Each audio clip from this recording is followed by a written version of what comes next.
Assalamualaikum warahmatullahi wabarakatuh. Waalaikumsalam. Luar biasa, Mbak Ulfa, Mbak Keken. Iya, Pak. Sehat hari ini? Alhamdulillah. Alhamdulillah, luar biasa. Ini monggo dinikmati hidangan di Cafe Ratu Lisa. Iya, siap Pak, siap. Kita saat ini sedang menikmati jus alpukat di Cafe Ratu Lisa. Nah, luar biasa.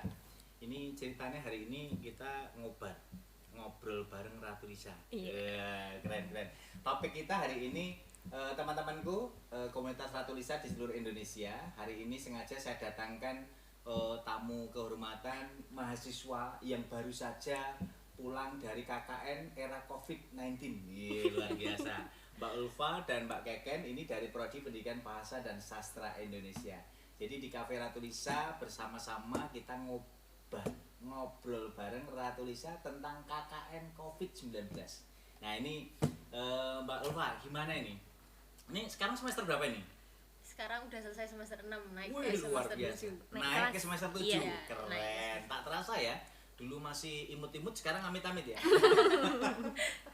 Nih, jadi KKN di era Covid ini Mbak Ulfa sama Mbak Keken sudah menjalankan nih. Iya. Ya. Berapa hari? 35 hari. 35 hari. Jadi teman-temanku yang hebat dan luar biasa di seluruh Indonesia, KKN di era Covid ini UNS mengadakan selama 35 hari dan ini diikuti oleh mahasiswa-mahasiswa yang memang sudah mendapatkan hak untuk bisa mendaftarkan KKN di era Covid. Ini salah satunya akan kita bincangkan hari ini. Dan apa yang menarik dari KKN di era Covid ini? Ini siapa dulu nih? Mbak dulu atau Mbak Keken dulu nih? Ayo Mbak Keken coba. Iya. Bayangannya kan KKN itu sesuatu yang menyenangkan gitu ya Pak. Iya. Bareng-bareng satu tim, teman-teman Iya. banyak. Tapi kalau di Covid ini karena ada virus corona, ada COVID-19 jadinya sendirian. Oh, Di sendirian. desa sendiri pula. Tidak jadi berwisata ke daerah-daerah tertentu, tapi tetap di kalau UNS itu mengalihkan ke desa masing-masing. Oh jadi gitu. KKN-nya di desanya masing-masing. Betul. Jadi misalnya Mbak Keken ini di desa mana? Saya itu di Desa Mancasan, Kecamatan Bagi Sukoharjo. Mancasan, Bagi, Sukoharjo. Mbak Ulfa? Pucang Sawit, RT Pucang 2, Sawit. RW 14. Oh luar biasa. Surakarta. Surakarta. Itu daerahmu juga? Iya. Mbak Keken juga? Iya. Luar biasa. Jadi teman-temanku yang hebat dan luar biasa, memang ini kebijakan UNS menempatkan mahasiswa-mahasiswanya untuk KKN di desanya masing-masing. Mbak Keken ada di Bagi, Bagi. Sukoharjo, kemudian Mbak Ulfa ada di Pucang Sawit. Pucang Sawit, Surakarta. Nah ini sekarang Mbak Ulfa, apa ini yang kemarin diberikan atau misalnya yang ini kan pengabdian masyarakat nih, Iya. pengabdian kepada masyarakat. Apa yang diabdikan kepada masyarakat di era Covid ini? Di era Covid ini kan tentu yang ada warga-warga di rumah nggak bisa keluar ya Pak, Iya. ya, nggak bisa keluar. Nah di situ kami memberikan alternatif apa saja yang bisa dilakukan ketika di rumah. Oh gitu. Gitu. Jadi saya mengajak satu gang saya Yeah. untuk apa namanya itu Pak? menanam. Yeah. Jadi menanam kangkung, Oh, menanam gitu. tomat. Bibit-bibitnya saya belinya di Pedaringan, jadi nggak jauh Yeah. juga. Terus saya juga memberi edukasi bagaimana Yeah. cara membuat masker sendiri. Jadi tidak perlu membeli, tidak perlu keluar rumah untuk Yeah. membeli segala macam gitu Pak. Luar biasa. Ini Mbak Ulfa keren ini, pengabdian masyarakat di era Covid ini melalui KKN ternyata dilakukan. Yang pertama ini bagaimana mengedukasi masyarakat untuk cinta pada lingkungan. Ini dilakukan dengan bercocok tanam, Iya. memanfaatkan lingkungan sekitar untuk ditanami kangkung, ditanami lombok, tomat, terong, kacang panjang. Wah ini Jen layak untuk jadi mantunya petani. sudah terbiasa untuk bercocok tanam yang luar biasa. Jadi teman-temanku yang hebat dan luar biasa. Yang kedua tadi setelah memanfaatkan lingkungan, ternyata Mbak Ulfa juga mengedukasi masyarakat bagaimana bisa beraktivitas selama tinggal di rumah. Itu juga bagaimana menciptakan atau membuat sanitizer ya, sehingga bagaimana itu menjadi salah satu produk yang bisa dilakukan khususnya untuk sendiri, keluarga dan juga masyarakat sekitar, tapi bisa kalau lebih bisa profesional dijual juga ya. Iya. Saya kira itu bisa bermanfaat. Nah ini kalau Mbak Keken di Iya. Baki apa ini yang dilakukan? Saya terinspirasi dari Pak Rohmadi ini, Ratu Lisa. Ratu Lisa. Ya, Ini jadi keren, kan keren, keren. banyak anak-anak kecil yang belajar di rumah Iya. dan memang belum tahu secara belum tahu secara pasti gitu loh Pak. Iya. Apa sih pandemi itu? Apa sih Betul. Covid itu? Jadi saya mendongeng untuk anak-anak itu, tetapi ceritanya itu mengangkat mengenai Covid. Wih, luar biasa. Contohnya gimana? Contohnya, menarik ini, menarik ini. Jadi berratu lisa, berliterasi dengan Ratu Lisa, rajin menulis dan membaca, tapi ini dikemas dalam bentuk keterampilan lisan, mendongeng. Iya. Ya, gimana Jadi contohnya? medianya itu boneka tangan, Ya, boneka tangan. tangan fabel. Jadi Ya. saya mendongeng misalnya burung dengan singa. Ya.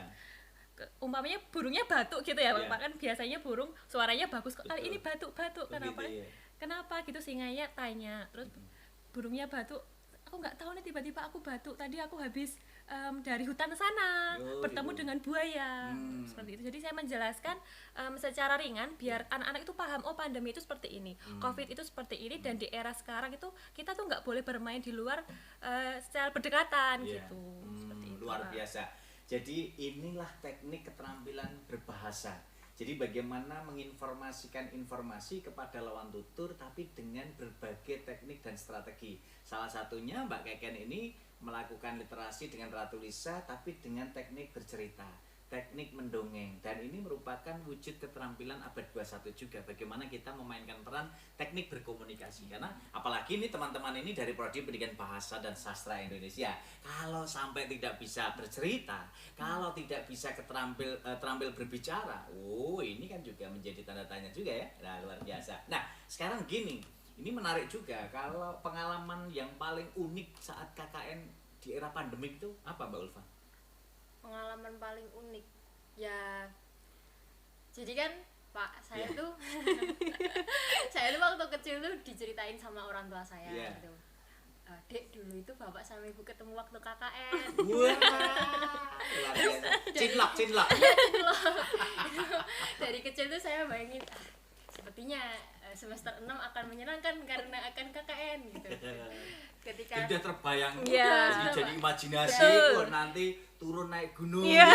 Pak, Susah senang bersama. bisa senang bersama, Bersama. memiliki dengan mesra. ya, saya bayanginnya itu Pak, kami upacara di rektorat terus Iya. dilepas gitu sama rektor itu, Iya. selamat tinggal anak-anakku.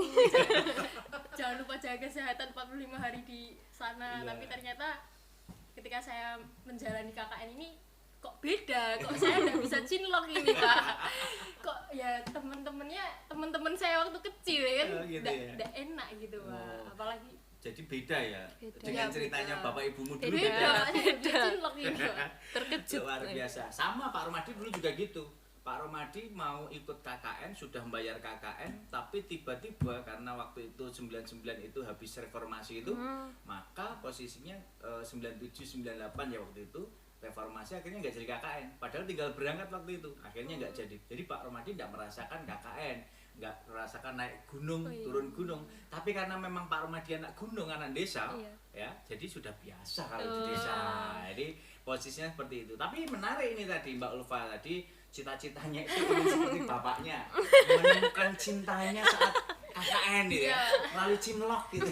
Jadi susah senang bersama naik turun gunung gitu ya. Tapi ternyata itu menjadi bayangan dan imajinasi itu ternyata masih harus dikenang.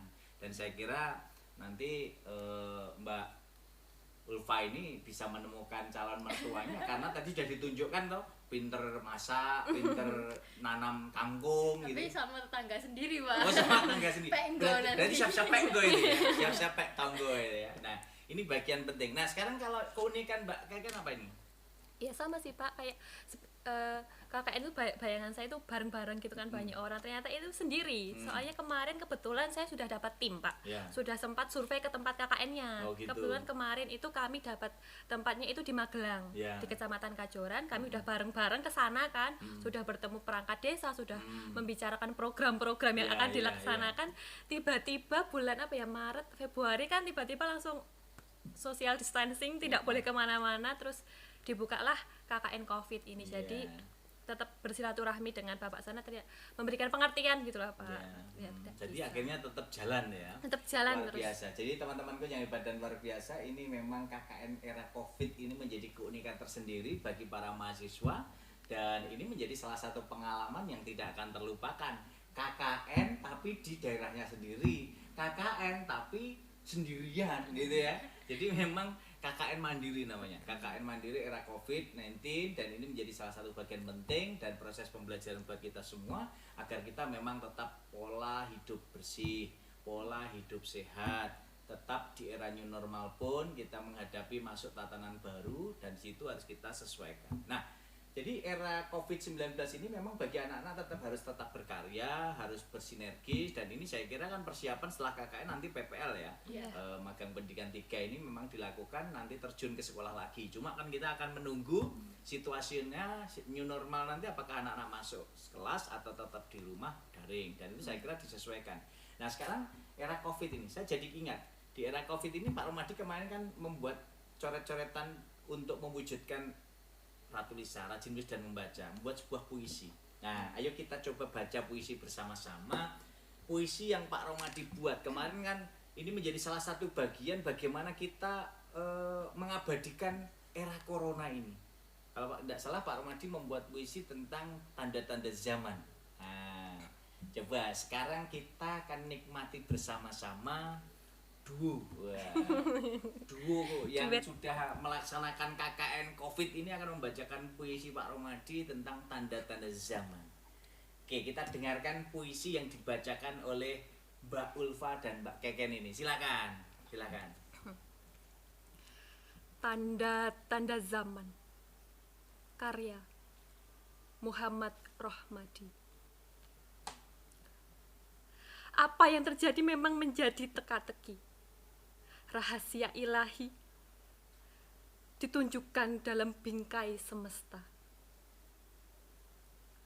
Warna-warni kehidupan tercermin menjadi nyata. Ujian, cobaan menjadi rasa, cipta, dan karsa umat manusia. Benarkah ini semua menjadi kesadaran bersama? Melihat, mendengar, dan merasakan jeritan hamba. Konteks tanpa celah menjadi celah berharap cahayanya. Berselimut bahagia dalam peluk dan kasih sayangnya.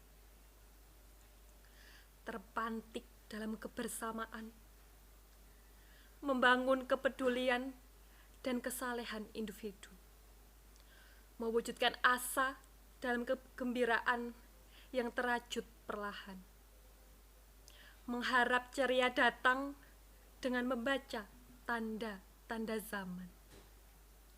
Bermurah hati menjadi bukti kesucian diri, membuka lembaran baru dengan bermimpi dan berimajinasi. Kadang sunyi dalam keramaian tanpa kegelisahan, kedamaian menjadi harapan, hilangkan kemudahan. Luar biasa, tepuk tangan untuk kita semuanya. Keren.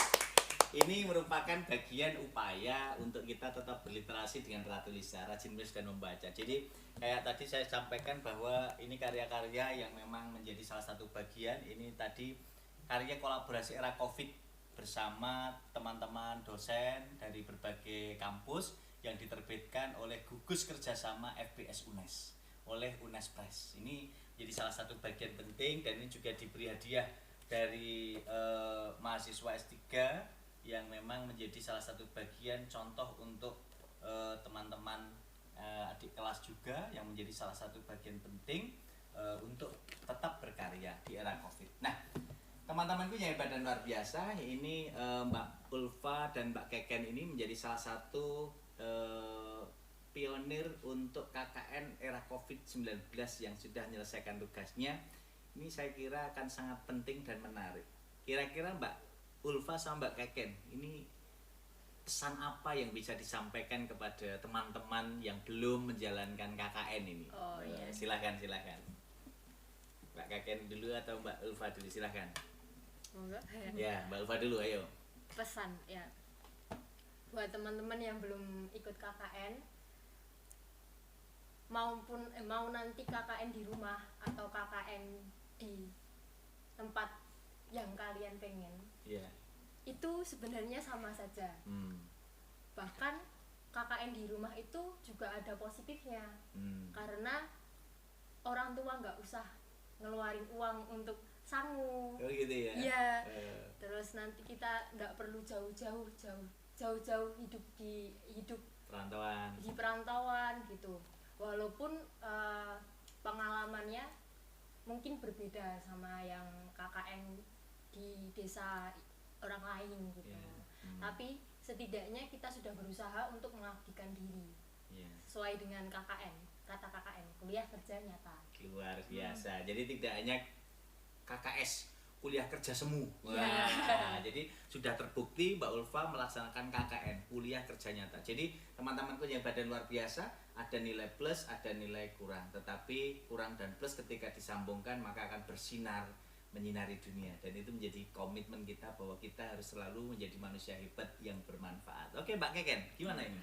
Untuk teman-teman yang belum dan juga akan melaksanakan KKN nantinya, entah masih dengan metode KKN COVID ataupun lainnya, tetap semangat. Apapun itu tujuannya tetap satu, mengabdikan kepada masyarakat untuk menjalankan Tridharma Perguruan Tinggi. Luar biasa, mantap serantap. Terus ini ke depan ini kan udah mau lulus ini kan, setelah ini terus PPL, terus skripsi, terus lulus. Ini cita-citanya apa sih Mbak Ulfa, apa cita-citanya ke depan?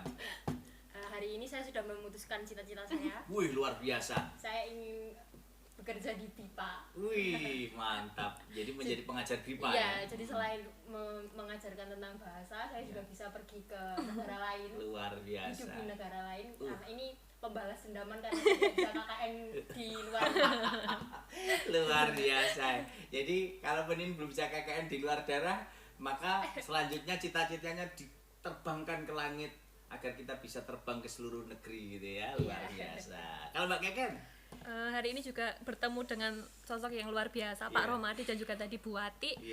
Jadi saya ingin mengembangkan lagi nih Pak, kemampuan saya dalam menulis, entah menulis sastra ataupun karya tulis lainnya, supaya nanti bisa dikenang sepanjang hayat.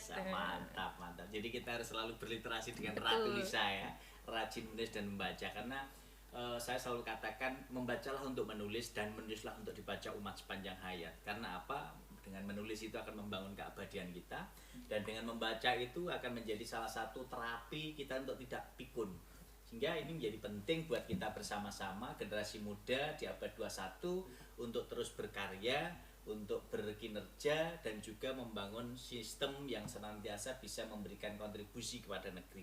Jadi dimanapun kita berada, sebagai apapun profesi kita, saya kira kita bisa berprofesi untuk membangun kejayaan dan kemajuan negeri, tetapi tentu kita harus melihat proporsi masing-masing. Dan kita tidak boleh saling menyalahkan, kita harus selalu berpikir positif, selalu mendoakan orang lain. Karena kalau tidak salah, mungkin Mbak Ulfa, Mbak Keken juga pernah baca juga di hadis dikatakan kalau kita mendoakan orang lain, malaikat akan mendoakan kita yang sama. Keren kan? Jadi posisi ini yang harus kita bangun. Di era COVID kita selalu berpikir positif, kita melakukan hal-hal positif, dan akhirnya akan berdampak juga positif. Saya kira ini menjadi bagian penting agar kita ke depan sebagai generasi abad 21, kita betul-betul bisa ikut berkiprah, mengambil peran. Meskipun kita saat ini mengalami hal yang mungkin diuji oleh Tuhan, saya kira ini menjadi bagian penting pelajaran yang harus kita ambil, bahwa Tuhan sedang menunjukkan kuasanya kepada kita. Dan ini hal yang harus kita pelajari dan kita maknai, bahwa kita harus senantiasa bersyukur kepada Tuhan. Selamat dan sukses untuk Mbak Ulfa yang keren dan luar biasa sudah menjalankan KKN di era COVID-19. Semoga ini menjadi bagian penting, pengalaman yang menarik, dan segera melanjutkan proses berikutnya agar segera lulus menjadi sarjana pendidikan bahasa dan sastra Indonesia dan bisa meraih mimpi dan cita-citanya. Karena apa? Dalam kondisi apapun kita harus selalu semangat, tidak boleh menyerah, dan selalu ingat pesan Bapak, ingat pesan Pak Harvan, kalian harus memiliki keberanian dan pantang menyerah menghadapi tantangan macam apapun. Dan ingat, hiduplah untuk memberi sebanyak-banyaknya, bukan meminta sebanyak-banyaknya. Dan itu merupakan pesan Pak Harvan dalam novelnya Laskar Pelangi, karya Andrea Hirata. Semoga ini menjadi bagian penting untuk kita semuanya, dan kita semua ke depan akan menjadi guru dan dosen hebat yang bermanfaat. Guru dan dosen sejati yang selalu memotivasi dan menginspirasi. Jadi guru dan dosen bermartabat yang maslahat untuk umat. Sekali lagi teman-temanku komunitas Ratu Lisa di seluruh Indonesia, selamat menikmati, selamat berliterasi dengan Ratu Lisa. Membacalah untuk menulis, dan menulislah untuk dibaca umat sepanjang hayat. Luar biasa. Aku cinta bahasa Indonesia. Aku bangga bahasa Indonesia. Bahasa Indonesia luar biasa. Silakan dinikmati lagi jus alpukatnya luar biasa.